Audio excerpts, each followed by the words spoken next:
12,9 juta remaja Indonesia yang mengalami masalah mental yang dipengaruhi oleh berbagai faktor. Para orang tua diminta lebih peduli dengan kesehatan mental buah hati mereka.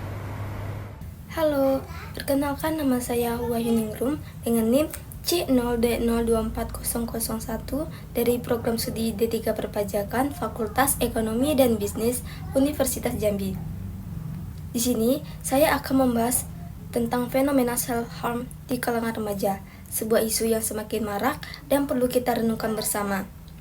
Topik ini bukan untuk menghakimi, bukan juga untuk membenarkan, melainkan untuk mengingatkan bahwa setiap permasalahan remaja harus dilihat dari berbagai sisi.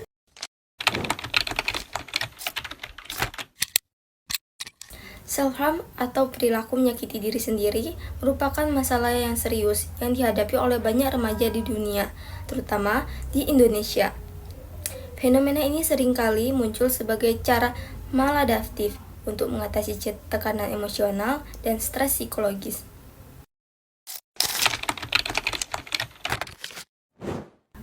Sekitar 20,21% remaja di Indonesia pernah melakukan self-harm, dengan sekitar 93% diantaranya adalah remaja perempuan. Survei YouGov Omnibus pada tahun 2019 menyebutkan 36,9% orang Indonesia pernah melukai diri dengan sengaja, dengan prevalensi tertinggi pada usia 18 tahun hingga 24 tahun.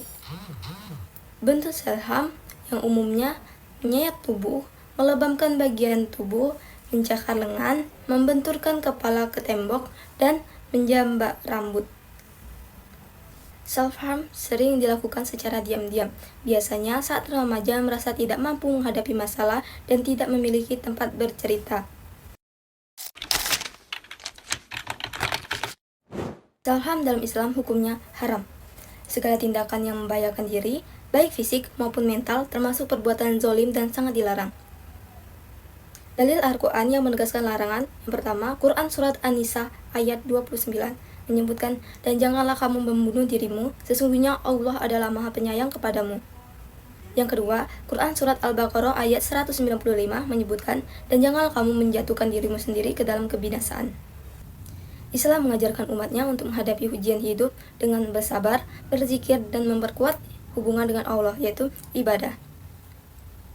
Dengan demikian, remaja muslim dapat menemukan kekuatan spiritual untuk mengatasi tekanan emosional dan stres psikologis yang mungkin menyebabkan self-harm.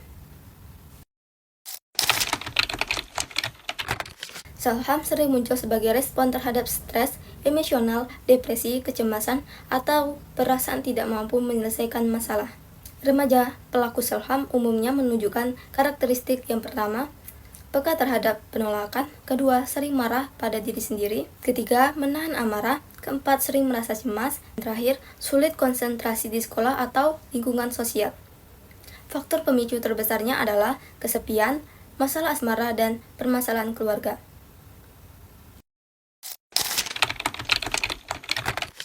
Yang pertama, pendekatan spiritual. Remaja muslim dapat menemukan kekuatan spiritual dengan memperkuat hubungan dengan Allah melalui ibadah, doa, dan zikir.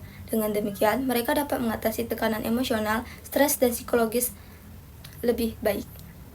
Yang kedua, dukungan psikologis profesional. Remaja yang mengalami self-harm perlu mendapatkan dukungan psikologis profesional dan psikolog atau konselor. Dengan demikian, mereka dapat memahami penyebab self-harm dan menemukan strategi untuk mengatasi masalah emosional. Yang ketiga, lingkungan yang mendukung. Keluarga, teman, dan masyarakat perlu menciptakan lingkungan yang mendukung dan penuh kasih sayang bagi remaja yang mengalami self-harm. Dengan demikian, remaja dapat merasa aman dan didukung dalam proses penyembuhan. Yang terakhir adalah pendidikan dan kesadaran. Pendidikan dan kesadaran tentang kesehatan mental dan Islam perlu ditingkatkan di kalangan remaja muslim. Dengan demikian, mereka dapat memahami pentingnya menjaga kesehatan mental dan spiritual. Dengan demikian, self-harm di kalangan remaja muslim dapat diatasi dengan bijak dan efektif. Remaja muslim dapat menemukan kekuatan spiritual dan dukungan psikologis untuk mengatasi tekanan emosional dan stres psikologis, serta menciptakan lingkungan yang mendukung dan penuh kasih sayang. Sekian dari penjelasan kasus yang saya berikan, yaitu fenomena self-harm di kalangan remaja muslim, perspektif Islam, kesehatan mental, dan solusi. Mohon maaf jika ada kesalahan kata. Saya akhiri. Wassalamualaikum warahmatullahi wabarakatuh.